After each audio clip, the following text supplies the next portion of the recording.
John, welcome to Lincoln. Thank you very much, Sue. Obviously you and I are working together on a VE-80 Lincoln project, so it's an absolute pleasure to have you come up, part of the planning that we're doing this year. But this is a project that started long before today. Do you want to just unpack and just tell us all a little bit about the journey to get to VE-80 Lincoln? Oh goodness me, it's try and condense this into a short reply, or shortest reply that I can. I started viewing dates well in advance, around about 3 years ago. Diaries are quite clear when events themselves took place. The 80th anniversary, it was a great opportunity to actually do a commemorative programme.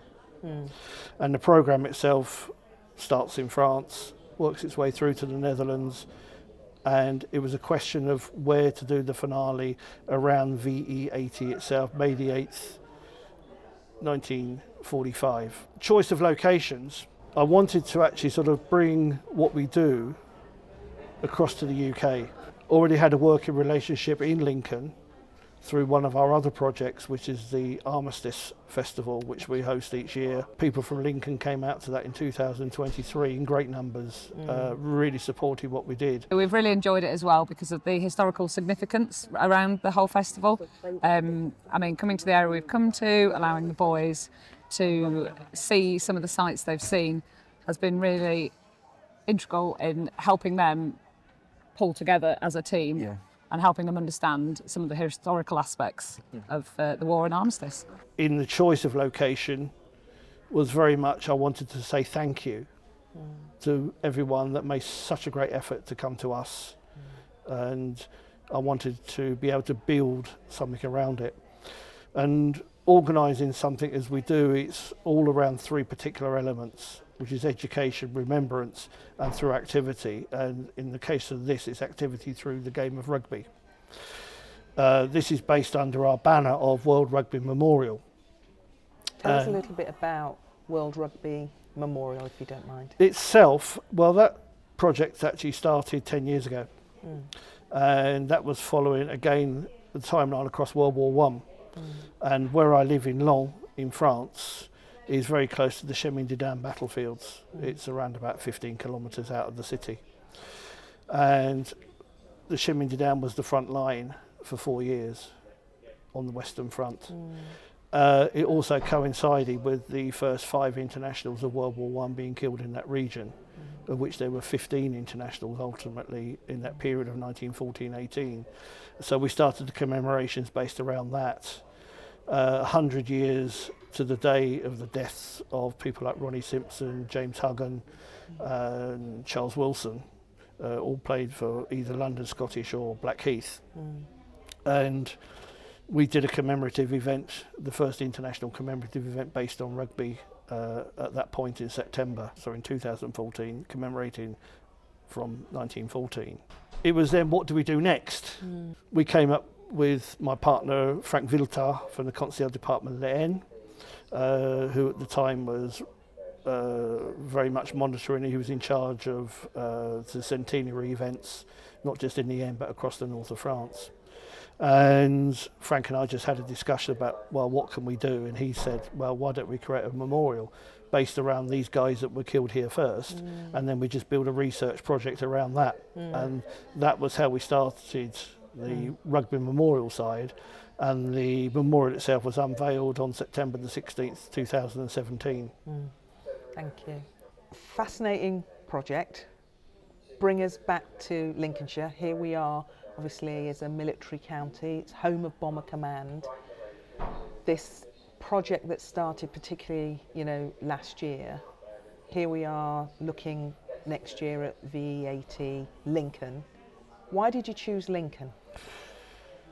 2 reasons. One was a thank you to that great effort that the Lincoln Rugby Club made to come to us for the youth festival.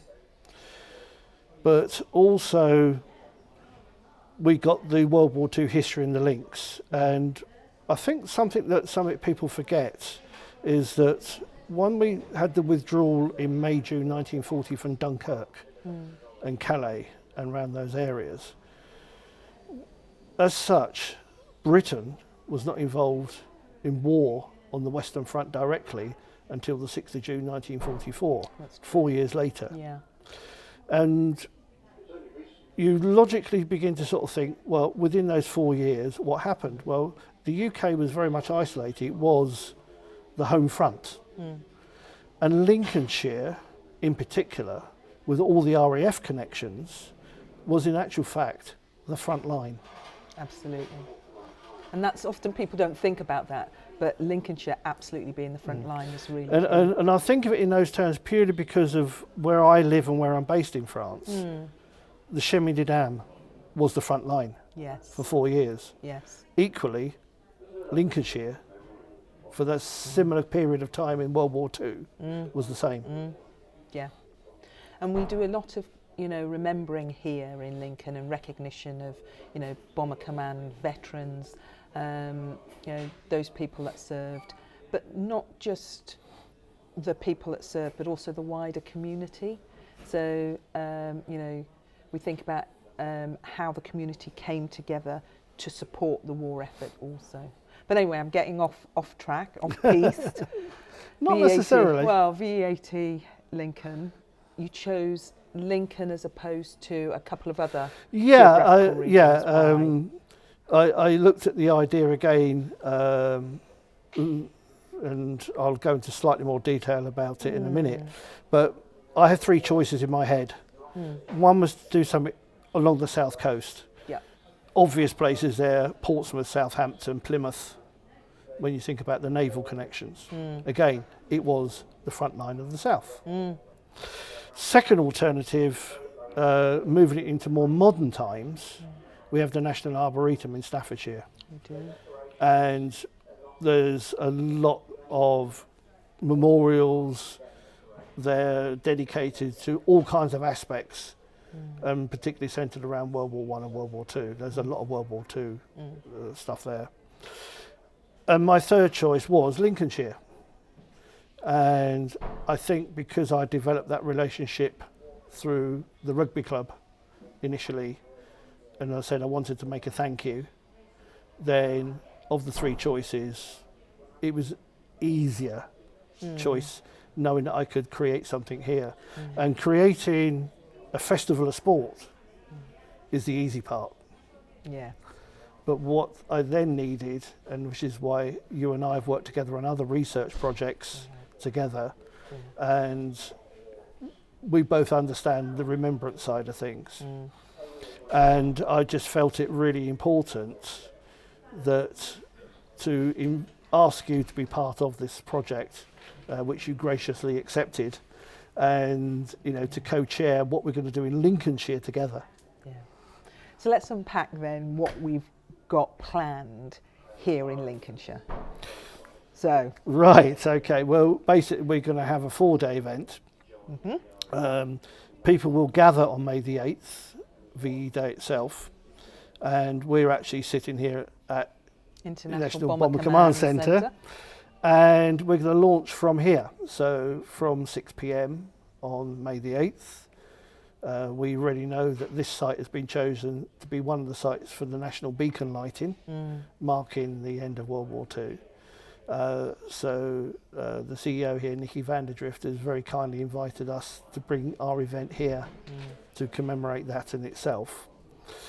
Also, we then move forward to the following day. By then, our groups would be arriving, our youth groups. So unpack that a little bit. Tell us about the youth groups. Okay, so this comes then into the rugby festival side of it on May the 10th, but everyone will be arriving on May the 8th and get the journeys out of the way, because May 9 is an important day. We have those 3 values, as I say, of education, remembrance and sport. Yes. And Friday is our education day. Yep. The groups coming in will be from the UK and special invitations from abroad. What I've done is break up the UK into various areas. So we have London and South East, we have representation there. We think of South Coast, we think of the Midlands, we think of North West, we think of East of England, Scotland, Wales and Northern Ireland. And what I've done is sent invitations out to schools to attend the event, bringing their under 15 teams. Purely we chose that age because of the timing of the year. May's the exam season, so once you start get to under 16s and sixth form, there no students are out the equation. Yeah. Also, that age group of 14, 15, those students will be making their choices for their exams, and so hopefully we can point a few towards history Yes. on that. Yeah. And what we will do, May the 9th, will then hopefully enhance those choices for them. Very kindly, we've been given the use of International Bomber Command Centre, the museum here, as well as the exhibition. Equally with Andrew Panton, the CEO down at Lincolnshire Aviation Heritage Centre at East Kirby. Again, we'll be sending groups down there, and they'll be interchanging during the course of the day. There and at East Kirby, they have the Lancaster bomber, which they bring out. They fire up the engines for it and everything else. You know, it is a working Lanc, a real piece of living history. So everyone will get a chance to visit both of those sites. So we have the geographical areas from the UK covered. We have invitational teams coming in from France and the Netherlands in particular. And we've got another invitation for the under 15s using part of our other heritage project that you and I work on together by inviting Jamaica under 15s to be part of this. So they will represent the Commonwealth contribution in terms of this project. Indeed. Yeah. So, and what is lovely is that the young people that are coming, often when we think about rugby or the general population thinks about rugby, they usually are thinking about it being male dominated. So it's just lots of boys and young men. But we've got young women coming as well, haven't we? We did, yeah. In the projects that I host, I'm very close to the Wooden Spoon charity. Right. And tell us a little bit about the Wooden Spoon, because not everybody else knows. Yeah, exactly. We know, but not everybody else knows. Rugby-based charity, yeah, as such, but it's all about working with young children, particularly with handicaps. When you say handicaps, you're thinking physical disabilities? Physical, mental disabilities. And emotional and mental disability. Indeed, yeah, absolutely. And also, it's another charity that also helps people in the home as well. Yeah. So adaptation of facilities, you know, sort of wheelchair accesses or stair lifts and things like that as well. Yeah, fabulous. So we've got them coming. They're going to go to the aviation centre. They're coming to Bomber Command on that day. So that's the educational component. But we've also got something else happening, haven't we, on that day? Indeed. In the afternoon, early evening, then all of our groups will take part in a international ceremony at Lincoln Cathedral. Very, very special moment for everybody. And I've discussed with you the way I organise ceremonies. And it's not just a question of someone like me who's the lead of a project standing there and talking, inviting other military people to stand and talk and everything else. Yes, there will be an element of that. But at the forefront of everything will be representatives from all the schools from the UK, and the invited schools and teams will take part, an active part in that ceremony. And that active part, isn't it, is really important. So it's not, we're not having, are we, just lots of young people sitting in rows listening to the sermon. That will be, you know, for example, Evensong. Yeah.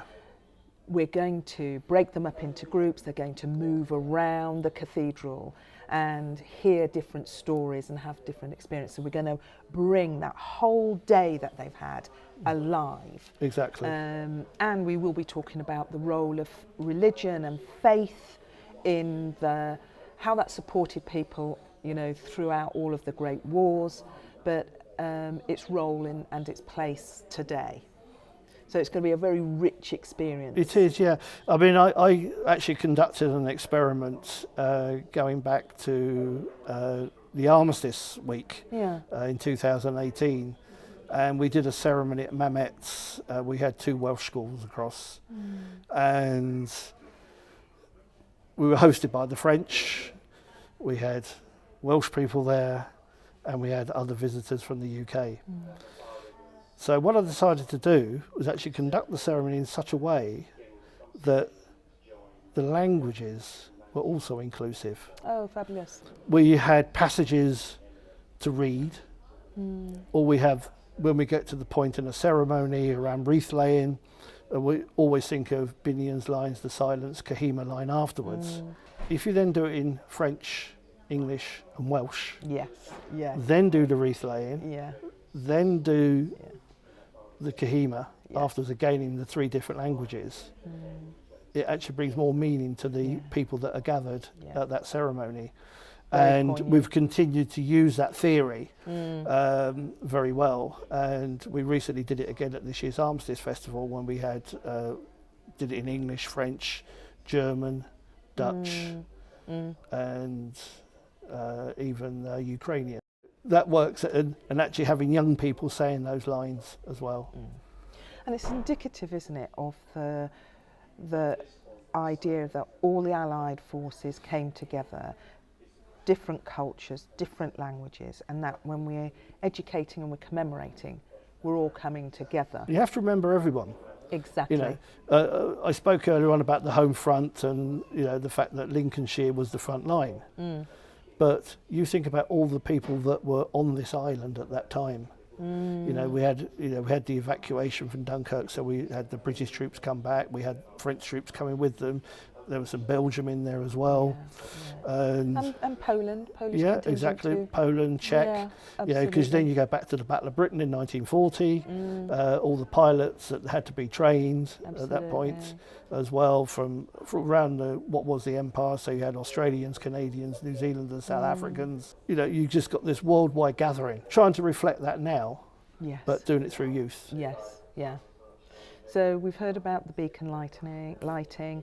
We've heard about the day one, which is the educational component, Lincoln Cathedral. What's happening on the Saturday? Saturday's the big day. We hand over the event itself to the rugby club, Yeah. Lincoln Rugby Club, Notts Links Derby Rugby Union, and they run the day for us. So we have the under-15s festival of 10 teams. Playing in 2 pools, and then we have a ranking competition for finals, so like first, second, third place finals. We have an invitational under 18 festival, part of it. We then have the Wooden Spoon charity games as well, and then we've got some exhibition games of touch rugby, either with girls rugby or with adult rugby as well. So introducing sort of walking rugby, touch rugby as well. So it's an element of the game that it shows the dynamics of the game, but it can be played by anybody at any age. And you don't necessarily have to be that real physical contest. It can be done at a social level as well. Yeah. And that's one of the things we wanted, wasn't it? Real inclusivity, that's something that everybody can take part in. Absolutely, so, the planning for that is going well, isn't it? It is, yeah. Yeah. And the club have put together an absolutely fabulous programme, which I know people will enjoy. Yeah. And we're going to have a fabulous award ceremony. Everybody that takes part will get a medal. Yep. So, commemorative medals for everyone that takes part, and there's some other parts for the referees as well, for the volunteers. So everyone's included. Everybody tends to forget the first aid people. They're there true. on site. True. They're there. You only see them if there's a problem, and they quietly go about their business all day long. Yeah. But the thing is also, we'll have something commemorative for them as well. Yeah. So everyone who attending, will be thanked properly for doing so. And also, we've got our ambassadors from World Rugby Memorial coming. In this case, we've actually got 6 members from the Royal Hospital, Chelsea. And they'll be there in their scarlets. They'll be there in the of scarlets. course. Marvellous. They'll be chatting to everybody as always. Yeah. And Tell us a little bit about Brian Rolfe. Brian.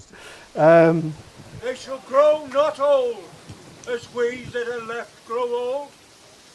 Age shall not weary them, nor the years condemn. At the going down of the sun, and in the morning, we will remember them. Rugby enthusiast through and through. Chelsea pensioner, And we met actually when I'd come over to something completely different to do with rugby. We were coming over from the Haute de France with some of our referees to referee in the Kent Youth Finals. And we were at Medway Rugby Club, and Brian was there as part of a contingent from Camberley that day. It was Medway v Camberley in the league on the Saturday. And Brian and I met, and he said, "Oh, I'm a Chelsea pensioner." Oh, right, okay.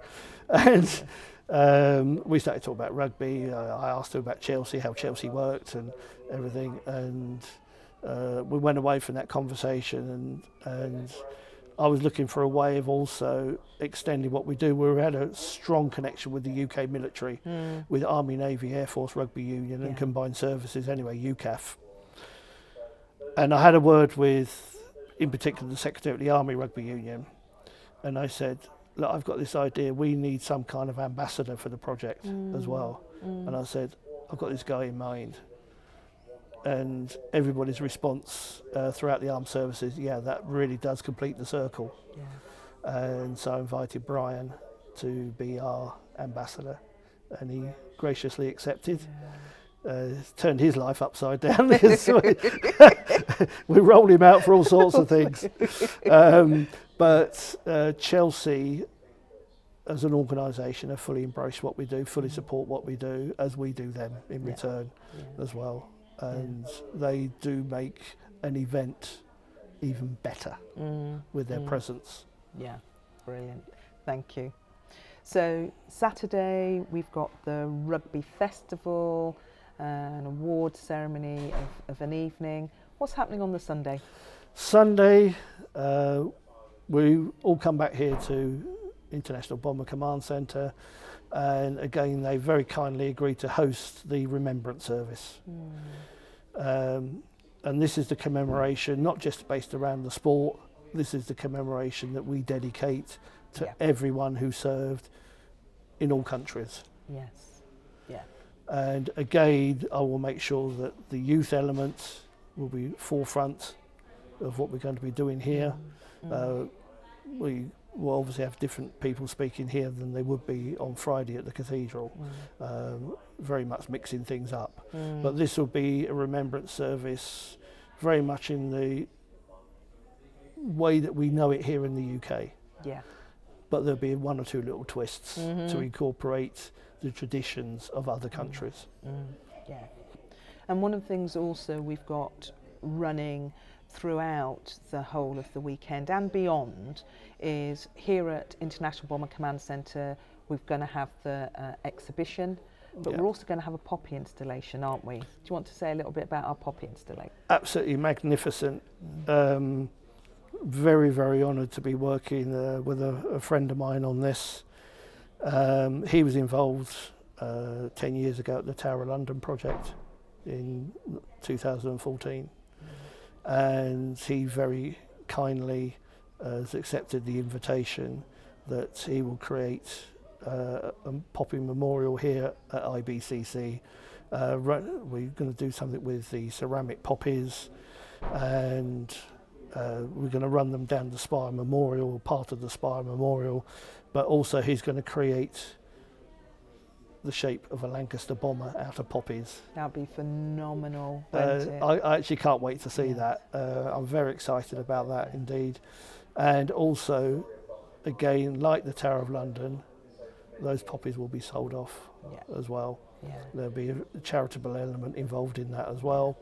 And if we're as half as successful as it was 10 years ago for the World War I poppies, and how much the public engage themselves with buying those, and they actually become a treasured possession within various families. And the idea is that we're going a little bit more full throttle with this, because it's not just a question of creating a commemorative poppy. Within it, we've actually got other little design changes as well to reflect the world as it was, those that took part, and also it's a chance now to reflect the world as it is in 2025. And the beautiful thing about this poppy, we here in Lincoln had the pleasure of hosting the Tower of London poppies, because they, a percentage of the poppies did a tour around the UK. So we had them at the castle, and that was phenomenal. So to, in that vein, the creation of a completely different poppy, a very unique design, obviously ceramic, and to have that here at Bomber Command is going to be phenomenal. But like you say, we're going to have a series of poppies, aren't we, which honour the civilian contribution as well, the Commonwealth contribution. So really, really important. It's going to be a very, very rich exhibition, and we're going to have that run not just over that weekend. We're going to have the exhibition, the poppy installation, and we're going to have the World War II exhibition here at Bomber Command run throughout the summer, so that it's then open to not just visitors to Lincoln, but obviously people within Lincolnshire, of which you know I'm very committed and very proud about, that they then can come and have a little slice of the work that we're doing over that weekend. Absolutely, and you know, that civilian home front Really important. was very important. Morale, just looking back at it, must have dipped immensely. You know, during the 1940, 41, 42. You know, there's then, you know, from there on, the planning that then started for the second front and everything else.